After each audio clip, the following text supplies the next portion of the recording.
नमस्कार दोस्तों, आप सभी का बहुत बहुत स्वागत है श्वेता झा के चैनल में। आशा करती हूँ आप लोग स्वस्थ और मस्त होंगे। आज हम लोग दो बूंद कहानी सुनेंगे। चलिए आइए कहानी की ओर चलते हैं। एक बार एक प्यासा कबूतर आसमान में उड़ता हुआ पानी की तलाश में इधर उधर भटक रहा था। गर्मी बहुत तेज थी और कबूतर की हालत खराब हो रही थी।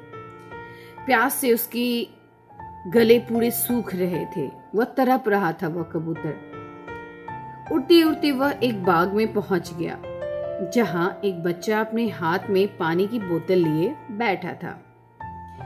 कबूतर पास आया और धीरे से फरफराया। बच्चे ने ध्यान दिया कि कबूतर को बहुत जोर से प्यास लगी है। उसने अपने बोतल से 2 बूंद पानी निकालकर अपने हाथ में रखा और धीरे से कबूतर के पास बढ़ा दिया। कबूतर ने कांपते हुए वो 2 बूंद पानी पी लिए और आंखों में जैसे धन्यवाद के आंसू थे, जैसे मानो वह कबूतर उस छोटे से बच्चे को अपनी आंख के जरिए धन्यवाद कहना चाह रहा था और उसका शुक्रिया अदा करना चाह रहा था कि उसे कितनी जोर से प्यास लगी थी और उस नन्हे से छोटे से बच्चे ने उसकी किस तरह से प्यास बुझाई। वह थोड़ी देर उस बच्चे के साथ बैठा और फिर वह उड़ गया।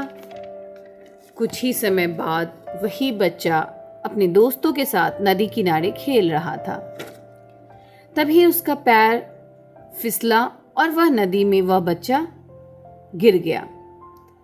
वह बच्चा डूबने लगा। वह बच्चा जोर जोर से चिल्लाने लगा, मेरी मदद करो। और वह बहुत खुद से बचाव के लिए मेहनत करने लगा, हाथ फैलाने लगा, पैर चलाने लगा कि मैं किसी तरह से ये पानी में ना गिरूं, मैं बच जाऊं। परंतु वह बच्चा असफल रहा अपने बचाव में। तब तक वही कबूतर आया और जोर जोर से फरफराने लगा, पंख फैला फैला कर फरफराने लगा। उसकी आवाज सुनकर आसपास के लोग दौड़े और बच्चे को बचा लिया। लोग आश्चर्यचकित हो गए, पर वह बच्चा मुस्कुरा रहा था।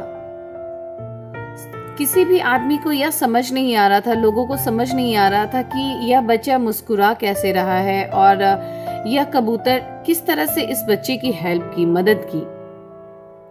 परंतु वह बच्चा समझ रहा था और मुस्कुरा रहा था।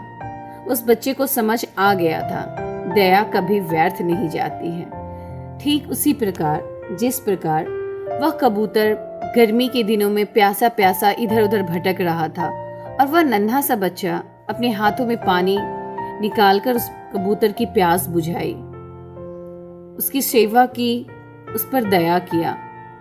ठीक उसी प्रकार जिस प्रकार कबूतर उस बच्चे की जान बचाने के लिए फड़फड़ा कर लोगों को इकट्ठा कर उस बच्चे की जान बचा दी। तो बच्चों, इस कहानी से हमें क्या सीख मिलती है? इस कहानी से हमें यह सीख मिलती है कि दया कभी भी व्यर्थ नहीं जाती है।